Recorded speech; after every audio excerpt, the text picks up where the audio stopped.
All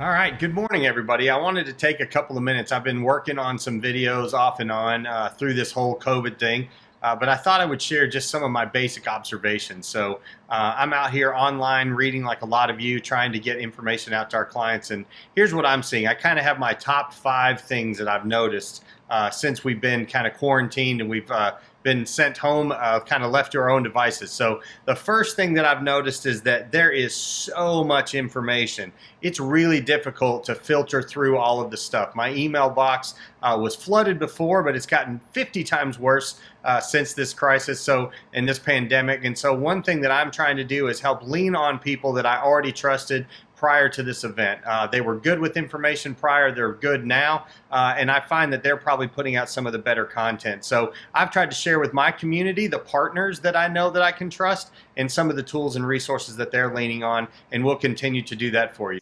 The second thing that I've seen is this whole uncertainty around this pandemic has created a truckload of anxiety.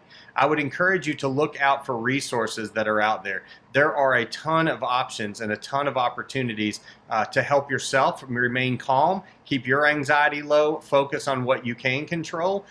Breathing exercises, yoga is a great retreat, a little bit of meditation.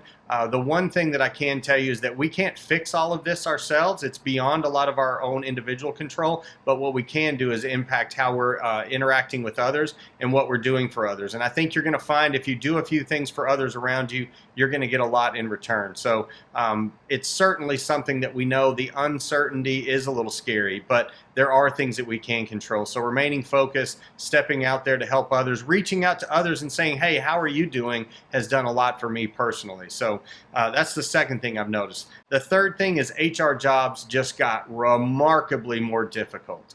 Unfortunately, their job was difficult before. We see that. But now with furloughs, trying to figure out rules around benefits, trying to figure out how this is going to impact employees, really just the anxiety of trying to figure out how to communicate to employees that are going to be furloughed and what that looks like has created a much more significant stress on the HR community. So remember that as you're reaching out to them, try and make sure that you ask them how they're doing first and see what we can do to help them. I think it's an important time right now because their anxiety is, talk about front lines. I know we talk a lot about the nurses and the doctors and all of the medical system that are doing amazing work, and I totally agree, really critical work, but I see our HR community being on the front line as well. The fourth thing is that I think you're going to need to brace for impact when it comes to your health plan.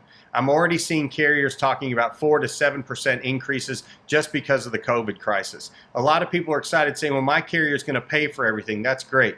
You understand that at some point someone has to fund that. For a lot of the carriers that are out there, they're actually incentivized to run costs up. I'm not saying that's everyone's circumstance, but I'm saying it's a really great opportunity to push along an increase to you as an employer. If you don't have control of your claims fund, if you're not certain where the money's going, if you don't know how it's being spent, frequently that doesn't happen on your fully insured plans. Unfortunately, you're going to be subject to that, whatever increase they pass along to you. So just be prepared for that. We see that coming. Just as a coincidence, I spoke to an underwriter recently, and because all of the actual elective surgeries have been put on hold, the actual spend in your claims fund should be going down for a short period of time. So it doesn't necessarily make sense that just because COVID has come into play, that this year your plan costs should go up. So ask a few more questions, make sure you understand where your health plan is going, and make sure you understand where the dollars are going. If you don't know how to do that, reach out to advisors that do know how to do that. There's ways of building that right now and setting yourself up for success at renewal.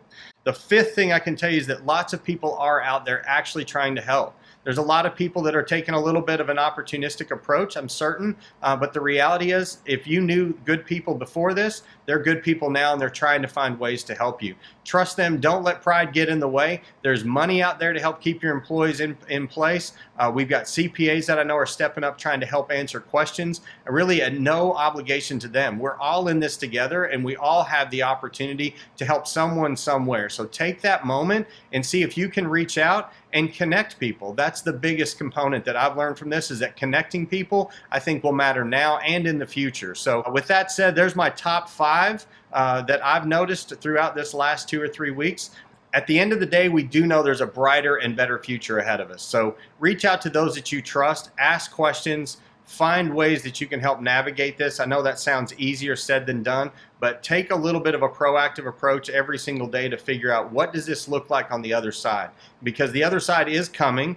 There will be a day that we're not quarantined to our home. There will be a day that we'll have to figure out how does this impact our business going forward? How does this impact our employees going forward? How do we keep the best employees that we had prior, that we had to furlough, or that we need to go find new employees as we excel? Some businesses are seeing upticks in their business right now, and they're trying to attract and retain that talent. So anything we can do to help connect people or show a brighter future or help plan for the future is what we're trying to do at this moment with Heart and Dynamics. So we thank you for listening. Have a great afternoon. Keep your head up and reach out to us if there's anything we can do to assist you.